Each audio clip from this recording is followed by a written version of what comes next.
Hi,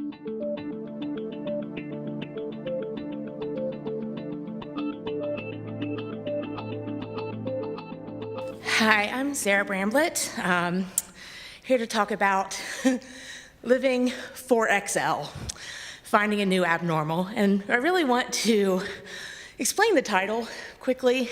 I'd like to send a shout out to all my fellow stage 3 and 4 lymphedema sisters. I know what I say about sisters, but I know they're very appreciative that FDRS is offering this on live stream. It is difficult for us to be participants in life. It's difficult to travel. Even if we were able to travel, it's extra expensive sometimes to travel, so it really does mean a lot that they can participate from home. We need more of that. I really want to also thank Andrea for her presentation. We need more therapists like Andrea. I always joke that wrapping our legs is an art form, and as you saw in her presentation, that's creativity. And as Laura also mentioned, I know Laura, so hello to Laura also. And I do thank her for her advocacy and her allowing her story to be shared, because that is how we are going to get improvements for all of us. But as she mentioned, we need more inpatient facilities. We also need more home health facilities. Even for myself, lower extremities, it's great. We can get into the clinic and we can get wrapped, trying to get shoes on, trying to walk back to our cars, trying to get into our cars and drive is a totally different story. So with that, everyone talks about like living large, and I thought, it's not even large. And so I went to put 3XL, and I thought, it's not even 3XL because 3XL is normal.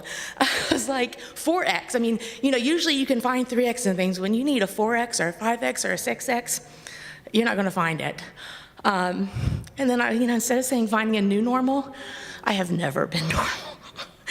I wasn't able to add it to the thing because I wasn't thinking about it at the time, but I joke whenever people talk about like, I'm at a normal BMI. I was like, you wanna see me at a normal BMI? And I put a picture of me as a baby at 6 weeks. I was my mom's youngest, or I'm the youngest of 5, and I was her smallest baby at 8 pounds, which I think by these days standards, I don't have kids, but I think today, 8 pounds is considered a large baby. So, scary. So a few things, I kind of laughed at putting financial disclosures because I do most of this volunteer. I do now do some independent work for the National Lymphedema Network, and I'm a board member. I'm also a board member for the Lymphedema Advocacy Group and a board member of the Obesity Action Coalition. I kind of laugh because when people ask what I do for a living, I say I don't work. I'm lazy. I'm a 400-pound person in bed on my computer all day, doing an awful lot, though. So I want to say, if you have any questions about any of these organizations, I'm attached to each of them, so I'd be willing to discuss with you. Tomorrow I'll talk more about the insurance needs, but I'm a bit of advocacy in that. So my talk today is really just about, I was diagnosed in 2001 with lymphedema. I wasn't diagnosed with lymphedema until 2004. So I have at least 15 years, 16 now, of learning to live with this, of, like I said, finding a new abnormal. When I was in college, I was an orientation leader, and one of my favorite activities, I kind of wished I could do it today, but I don't have the time or the space, but it was called Chaos Toss. And I would put the students in a circle, and I'd give one of the students a ball. And I'd say, okay, toss that ball to the next person, to someone across from you. And they'd toss the ball to the person across from them. So, okay, now that person, toss it to someone else.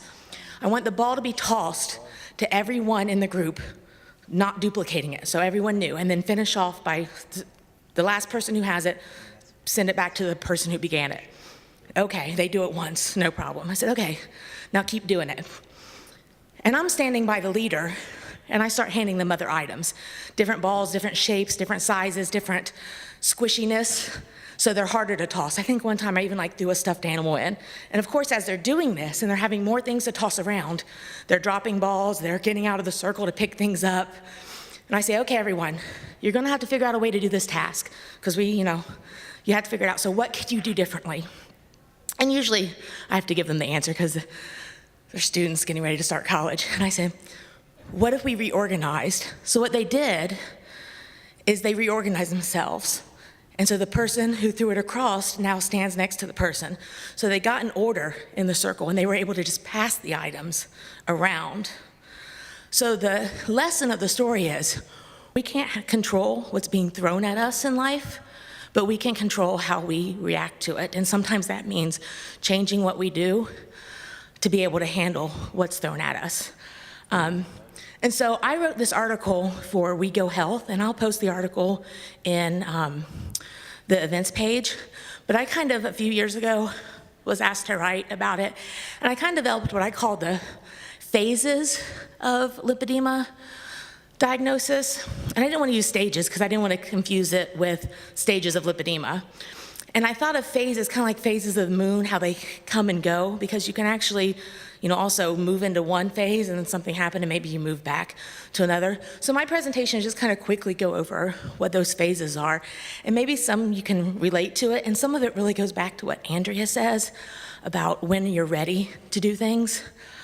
So I hope you find it helpful.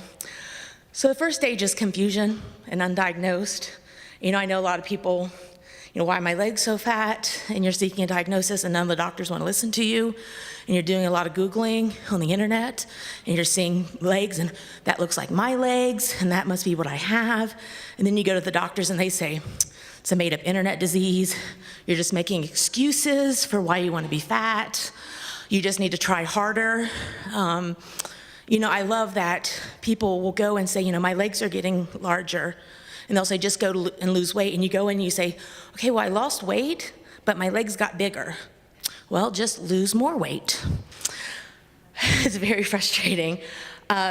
So my tip for this phase is to advocate for yourself. And I know that sounds easier for me to stand up here to say, advocate for yourself. I experienced that with a doctor, and it just took me going to another doctor. And really when someone else asked me, what's wrong with your legs? And I said, I don't know. And they said, well, who's treating you for your lymphedema? It's like, my lympho what? And just really, like Laura did, trying to get out there and just not taking no for an answer. Do try to take them, peer-to-peer reviewed information. You have to remember when you're going to a doctor and you're telling them they don't know something, they might be a little offended that they went to medical school and you're telling them there's a disease out there that you know nothing about. So just kind of understand why some doctors might react the way they react. Use the FDRS resources to try to find someone in your area. I think it's a challenge where we don't have a specific specialty to go to. A lot of people say vascular doctors. I was diagnosed by an OBGYN. So the next one, though, is confirmation.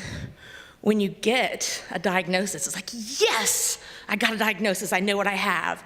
And then it's like, crap, I have this disease that there's nothing to do, and I'm gonna live with it forever.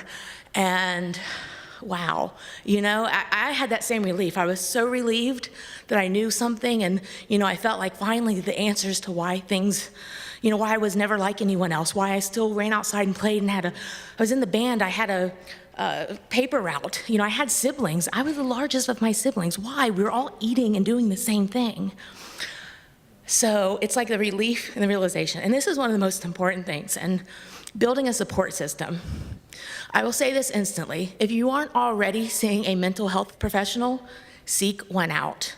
And I know it's difficult to find one who is understanding and who's not going to also judge you on your weight, but you need coping skills. I think anyone with any chronic condition or any major condition needs that emotional support. As Andrea also mentioned, it's not just physical, it's emotional and mental. So you need that support. You need to figure out who in your family and your circle of friends are going to be there for you. This can be upsetting because there might be people you realize aren't able to be there for you, but you need to realize they might have their own issues that they're dealing with, so don't take it personal. But I say that one blessing of having this condition is it is a great gauge of relationships, because I know people are going to be in my lives because they actually understand me and support me. And I don't have any time or energy for anyone who's not. Yeah. And actually, I know there's some partners here and some family members, and people had mentioned, I want to thank everyone who's accompanying your fellow people, because it really, and shout to my mom, I hope she's watching. And the other person I'm not allowed to mention in public. No, I'm joking. That other, they joke that I put the fun and dysfunctional and the handy and handicap because, but again, without that support, I'm very independent, but I also need the support of other people. So that's what you need. You need to know who's going to be able to help you when you're in therapy, when you're trying to get this. Who's going to help you around the house? If you have your legs wrapped and you can't get out, who's going to be there? Who's going to help if you have kids? Is your job going to be able to be accommodating? As it mentioned, you really do have to get that plan together of what actions you're going to take. And that's important because the next phase is like I call overwhelmed when you go into treatment. And as I put, pumps, wrap, garments, surgery, oh my, like the Wizard of Oz. Like I've seen it in some of the groups where people get diagnosed and all of a sudden they're jumping into wanting to do everything at one time. First of all, if you try many things at one time, you're not going to know what's working for you and what's not. I made that mistake when I started supplements. I started like 3 different supplements at the same time. First of all, it made me kind of woozy, and I had no idea what was working and what wasn't. So, not medical advice, but I think what I've heard is if you're trying something new, dry brushing or pumping or a supplement, like give it 2 weeks to see if you notice a difference before you add something on, and make sure you're kind of maybe documenting what changes you're noticing. And remember, you can't judge yourself on other people. Everyone's situation is different. In my article, I say, if you haven't set up a support system, you need to go back to number 2 and set up that support system, and you're going to realize why.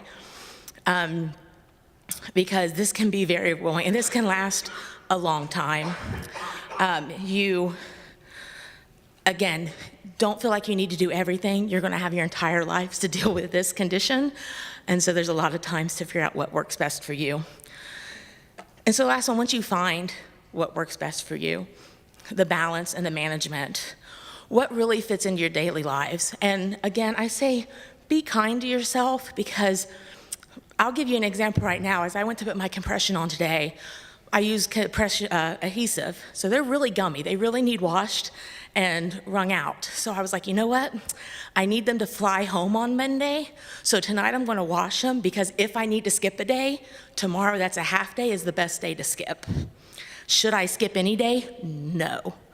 But be honest, no one is 100% compliant with what we're supposed to do in life. So, I have to balance, because unfortunately I only have 1 pair. Guilt doesn't help. Be kind to yourself, use your support system, and do what's the best for you. And I didn't want to sit here and tell you what the best for you is, because it's what works. As Andrea said, even in picking compression, what can you get in and out of? What's your thing? It's very personalized medicine and what you can do. Thank you.